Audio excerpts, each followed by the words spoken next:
Hey folks, welcome back to Apollo Justice. Okay, so we've made some progress, but things are still confusing, because we established that it was actually Stickler that broke into the garage and stole the car, and we still have no idea what the motive could possibly be. Yeah, it just doesn't seem to make much sense to me, but maybe it will after this. So let's finish this. That night, yes, I went to the supermarket. I must have dropped my cell phone on my way back. I don't know about that. And when I was walking through the park, I happened to witness the crime. I saw the killer, the victim, the stand, all as clear as day. It was him. I saw the defendant at the scene. Yeah, right. I think we're gonna press at least some of that. Yes, but your cell phone was lying in a garage. Right. Oh, yes, well, as you can see, my model of cell phone has a defect. It is given to rolling. Right, sure. It is quite a pain when I drop it alongside the road, you know. And then it just rolled itself right into the garage. Right. Looks like a normal cell phone to me. In any case, Mr. Justice, the cross-examination, please. That's funny. My bracelet didn't react at all during that testimony. Okay, so we're doing it the old-fashioned way. His nervous habit must not be acting up. I didn't sense anything either, actually. Looks like you're on your own this time around. Right. No problem, I hope. Here comes justice. Also, this sprite will never not be funny to me. Okay. Okay. Supermarket. Drop my cell phone. Uh-huh. Okay, yeah, I guess this is one way to question all of this. The killer, the victim, and the stand. Did you see all three of these things? You know, just in case, right? This part of the testimony is key, I know it. Should I press him about the killer, the oh. God, I don't know. I mean, I'm hoping that if I mess up, I can just try again, right?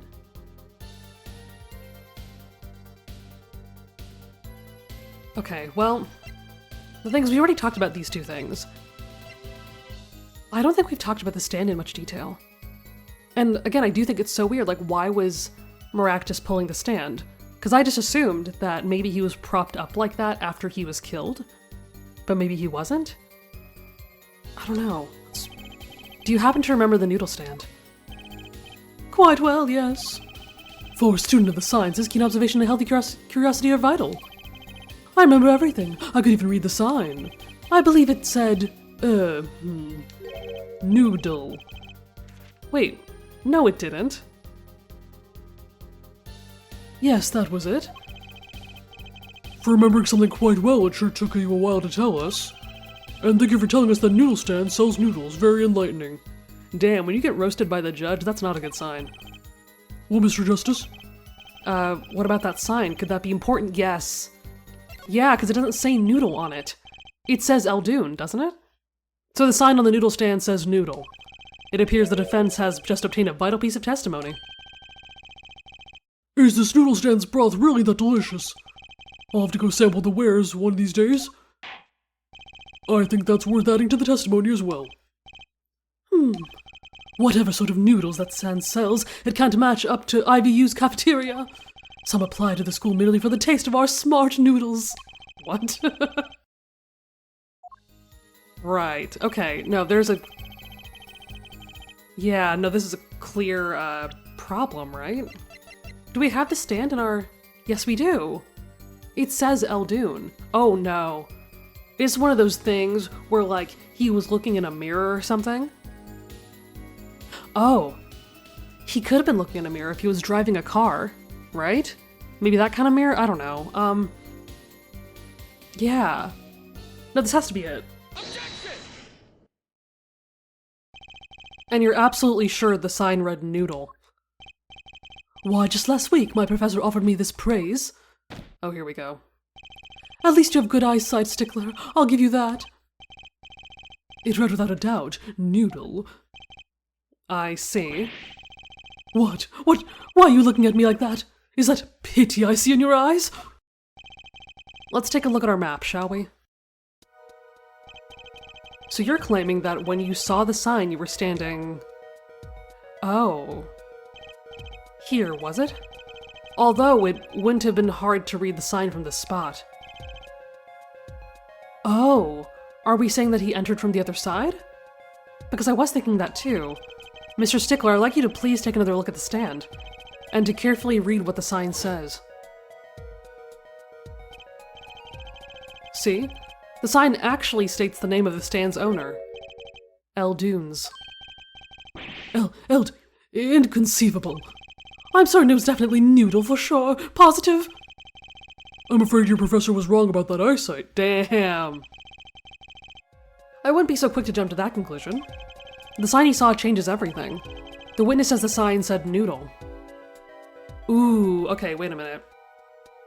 So I was wondering if something like this would come up. That he was technically right, because he either saw it through a mirror, or he entered the park through the other side. And maybe he saw the sign in reverse that way. No, he was right. I think.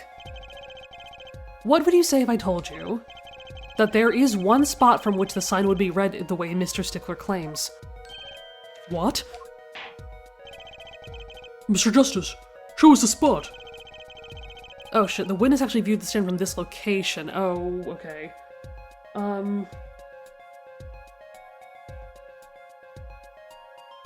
mean, that means that he wasn't here, so he must have been over here? See, I can never tell if I'm pointing in just the right spot or not. Maybe like here? The witness was standing here, on the opposite side. Ah, okay. How do you know that? When viewed from the south, the sign on the stand reads Dunes, as we know. However... Aha, okay. Observe the other side of the stand. Oh, this side says Noodle. Exactly. The name of the stand is split between the front and back signs. Mr. Stickler, you lied to the court. You witnessed the crime from the northern side of the park, not the south. Ah, you got me! So what? So what? What does it matter if he saw the killing from the north or south side? I'm still struggling to find a voice for him. I don't want it to be too Edgeworth, but I also don't want it to be like too, I don't know, casual? Cavalier? Confusing. It makes no difference at all. I also don't want it to be Godot's voice either. He's right. Travel far enough to the south and you'll end up going north. Viewed on a global scale, directions are truly, utterly without meaning. Right. Actually, maybe he's right. What does it change? It changes everything, Apollo. Trucy? Remember his testimony from before. Though to be honest, I'm a little scared of where this is leading.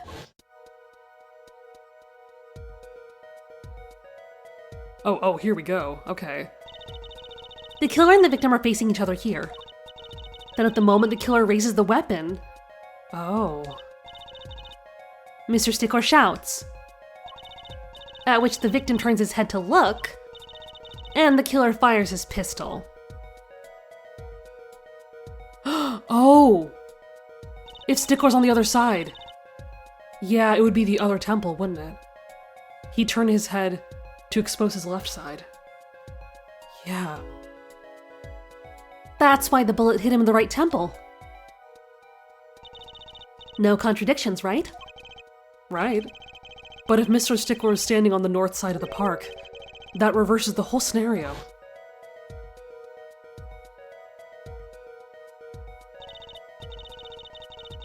Completely.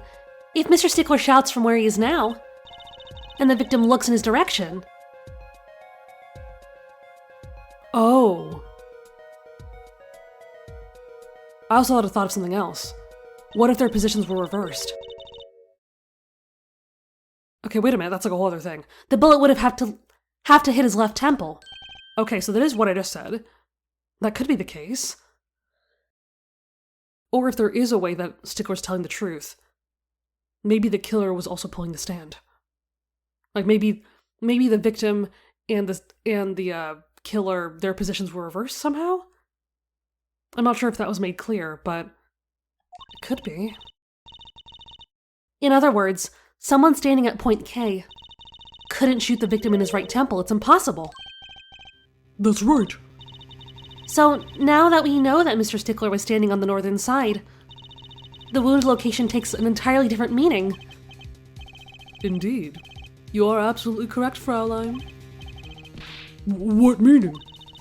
The entry wound was on the right side of the victim's head, correct? Well, the right side of the victim's head is north. North? Oh, but well, that's where the witness, Wesley Stickler, was standing. Correct.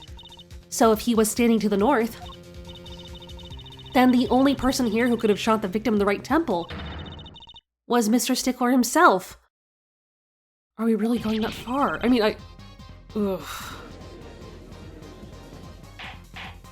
It just seems too easy, though. Order, order!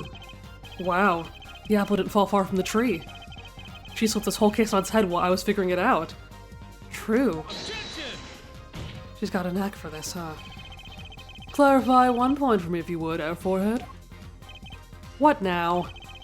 Are you truly accusing this college student of murder? Yeah, I don't know about that. Well, I can't say he exactly looks innocent, but something still doesn't feel right. I just can't picture him as a real killer. Yeah, I mean, we still don't know why the hell he stole the car, but I don't know about this. Also, yeah, wait. If he stole the car, didn't the accident happen around the same time? He couldn't have done it then, right? Wait. No, please, looks aside, I'm a really nice guy. All my friends say so. Let's hear what the defense has to say. What are you gonna do now, Justice? Should I really accuse Mr. Stickler? Ooh, of another crime? I mean, I guess he did steal the car.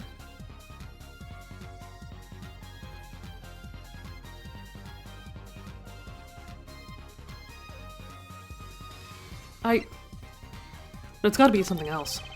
I don't think Wesley Stickler's a killer, but he's not innocent either. His unusual silence tells me that much. Mr. Stickler, you seem unusually quiet. Tell us why, now. Oh, you know what? I know exactly what it is. Shrucy said he looked familiar, didn't she? The word confession isn't in my dictionary. Forehead. I'm afraid it falls to you to elucidate Stickler's silence. Mr. Justice, you did say you were accusing the witness just now for a crime other than murder. Your reason? The court's all ears. I know he's guilty of something, but what crime other than murder is there? Do I have evidence that shows his involvement in some other crime? Oh, I think we do. Your evidence. The court's all eyes, Mr. Justice. Show us evidence that points to the witness's involvement in a crime. It's this, isn't it? See, yeah, and it was found in the exhaust pipe of the car, so who else could have put it there? Ew, dude. Gross. Trucy saw him that night, that's why he looked familiar. The evidence is this. What? Is that women's underwear? Hey, those are mine! Mm-hmm. What do you gotta say now? Uh-huh. Well, you're not denying it. Yeah, okay. Don't look at me like that! Order, order! Mr. Stickler, while I can't say this comes as a shock, Damn. it's not what it seems. By Pythagoras' theorem, Yeah, okay. On the night of the murder, just past 9 p.m., a young girl catches a panty snatcher red-handed. Bravely, she gives chase, but the snatcher flees and hides himself in no other place in the Maractus Clinic garage. Ew. God, that's pathetic. Really, dude? Incidentally, these panties were found in the exhaust pipe of the car there. Presumably, he was trying to hide the evidence of his crime. But why at all? What? Ergo, while you may not be a murderer, you are guilty of panty snatching of the first degree.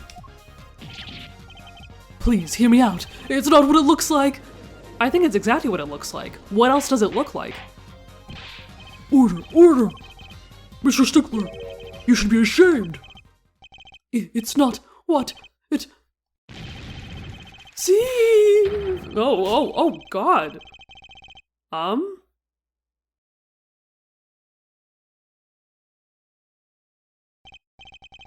So are we to understand that you were silent not because you were guilty of murder, but because you lacked the courage to admit your theft of this girl's undergarments? That's pathetic. It's gotta be one of the most pathetic witnesses we've ever had. Perhaps you were not aware that my school's name was originally written IV. I stands for intelligent, V stands for valiant, C. Right. You're pornge? I'm not done. Now, I'm a major in the science department. And what does science teach if not curiosity? Yes, we of the IVU science department are valiantly curious. You should not be this curious. No challenge is too daunting. And what greater challenge than... Come on. You're talking about a girl's panties here. No, you don't understand. The mystery is unknown, and the unknown is unacceptable. And my friends, when it comes to the mysteries, those panties are the promised land. Get this fucking guy out of here. Send him right to jail. From the moment I laid eyes on them, I was compelled to investigate for science. A full-sized car tire was only the first mystery those panties revealed. Oh. Wait, so you were at her show, weren't you? A tire?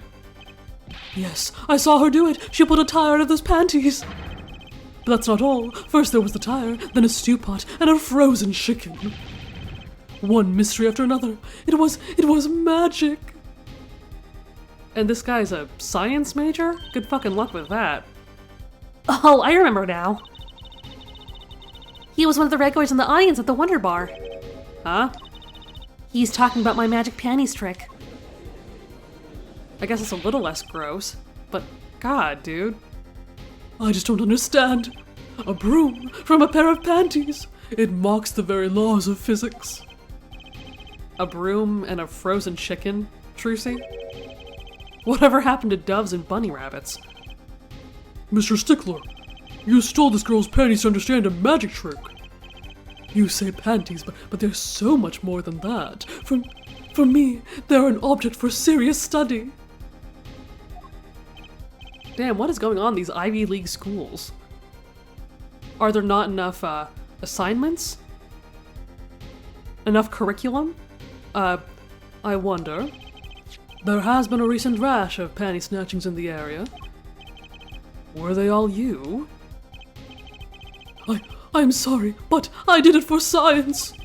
Each time I spied a pair of panties flapping in the breeze, maybe this would be a pair that would elucidate the mystery. Even that night as she chased me through the streets, I cried tears of joy. Perhaps this is the night that I will seize the truth that lies within those panties. Yet, what was I? For once again the lacy hard pattern truth slipped through my fingers and... Still, that leaves one thing unexplained. Ah, you refer to our witness's other lie, yes? The witness claimed he saw the crime from the south, but in fact it was north. Indeed. Would anyone care to explain why he lied about that? Yeah, I'm not sure either. Ah, shit, of course. Be my guest, forehead. Me? Did I not hear you correctly? Did you not say you did not accuse the witness of murder? Why then did the witness lie about his location at the time of the shooting? Or have you no idea? Apollo, there's something about the way the diagram is arranged right now. When you think about it, right near where Mr. Stickler was standing, isn't there a... Oh, I gotta look at the map again, maybe. Well, Mr. Justice, what say you? Do you have any evidence to show why the witness lied about his location? Uh-oh.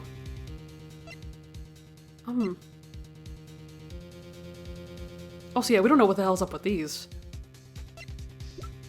I guess that's another thing.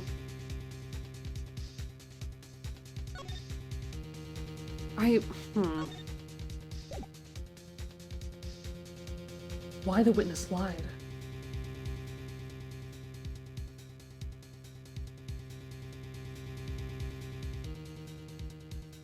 Well, actually, wait, damn it, I wish we could, like, see the map of the park.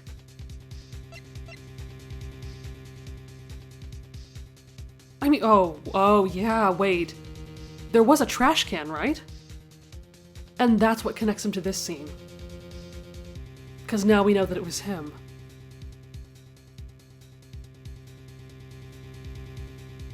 Right. And it was to the north. Okay, wait a minute. Yeah. I had to remember for a second. The evidence shows why he lied, is this.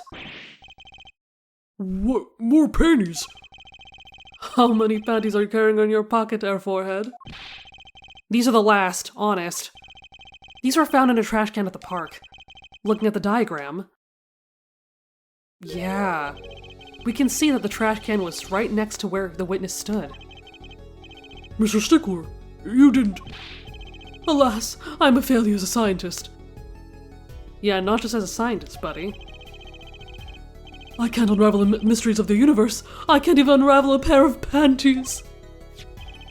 So these panties are your handiwork as well? That night, I had been chased, hounded into the Maractus Clinic garage. Weeping in frustration, I was forced to abandon my prize. Don't you see how I felt? Believe me, I'd rather not. I hid in the garage for a short while. Then, abandoning the panties, I made for home. To avoid the office where the girl works, I went towards the south entrance. Uh-huh. When I saw them hanging there on the clothesline by a giant mansion. A giant pair of panties. Apparently he didn't know those bloomers belonged to the mob. I had them safe in my pocket, ready to take home, when I stumbled upon a murder. The murder of Dr. Maractus. I reported what I'd seen, but I waited for the police to arrive. I got scared. What if they searched me? And that's when you disposed of the bloomers. Yes. It was a severe blow to the progress of science, but one that had to be borne. A fascinating if disturbing tale.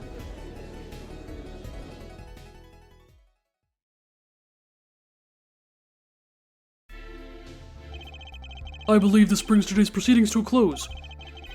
And I'm more than pleased to dismiss the witness for the remainder of the trial. Yeah, me too. Get the hell out of here. One last thing, if I might. Yes, Prosecutor Gavin. Regardless of where we ended today, some vital points were made. Namely that the defendant, Wakikitaki, was at the scene of the crime. And he was pointing a weapon at the victim. One more thing. Wakikitaki has a clear motive. Indeed, the defendant Wakikitaki is still the prime suspect in this case. Yeah, we didn't really change that, did we? The only suspect in fact, assuming there was no one else on the scene at the time. Yet a mystery remains. The location of the wound in the temple's right Oh god. The location of the wound in the victim's right temple has yet to be explained.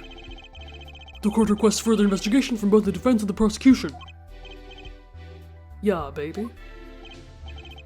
No problem. Very well. This brings the trial for the day to a close. Court is adjourned.